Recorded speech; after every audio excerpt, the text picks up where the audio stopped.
বিদেশি খাবারকে সম্পূর্ণ দেশি খাবারে রূপান্তরিত করলাম।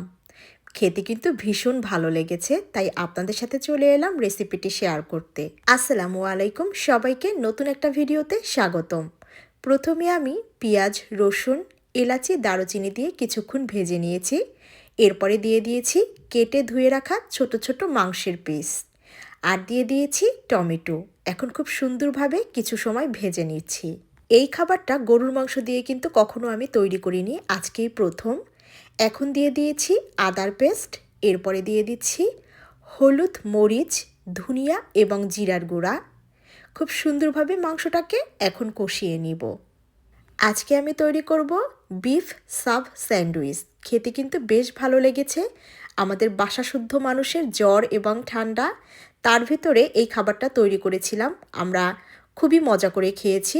স্পেশালি আমার ছেলেটা কিছুই খেতে পারছিল না, এটা দেওয়ার পরে কিন্তু সে কিছুটা খেয়েছে। তাহলে বুঝুন কতটা টেস্টি হয়েছিল। আমি কিন্তু এক্সট্রা কোনো পানি ইউজ করব না। মাংস থেকে যতটুকু পানি বের হবে তাতেই কিন্তু মাংসটা সিদ্ধ হয়ে যাবে। আর আমি ঢাকনা দিয়ে কিছুক্ষণ রান্না করে নিয়েছিলাম। শুধু ভুনা মাংস দিয়ে রান্না করলে খাবারটা কিন্তু বেশি সুস্বাদু হয়। আমি কিছু আলু দিয়েছিলাম, ভেবেছি যে আমার ছেলেটা খাবে না, তখন আমি আলু দিয়ে কিছু একটা করে দিব, কিন্তু ও এভাবেই পছন্দ করেছে।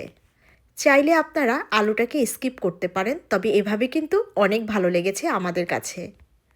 যারা প্রতিদিন আমার ভিডিও দেখে পাশে থাকেন, অসংখ্য ধন্যবাদ আপনাদের এই ভালোবাসার জন্য।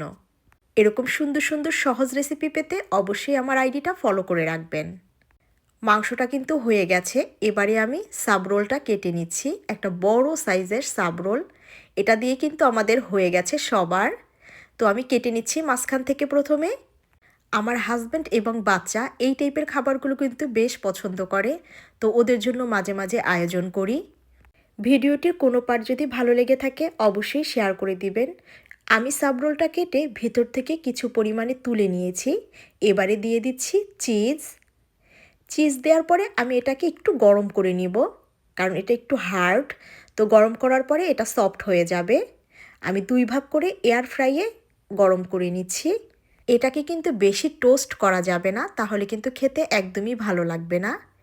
এবারে দিয়ে দিয়েছি টমেটো সস, তারপরে দিয়ে দিলাম লেটুস, টমেটো, বাসায় যেগুলো ছিল তাই দিয়ে দিয়েছি। এবারে মাংসটা দিয়ে দিচ্ছি। এরপরে আমি একটু মেয়োনিজ দিয়ে পরিবেশন করে নিচ্ছি। বেশ মজা ছিল। ভিডিওটি কেমন লাগলো অবশ্যই কমেন্টের মাধ্যমে জানিয়ে যাবেন। আজ এ পর্যন্ত। নতুন নতুন ভিডিওর জন্য অবশ্যই আমার পাশে থাকবেন। ভালো থাকবেন, দোয়া রাখবেন। আল্লাহ হাফেজ।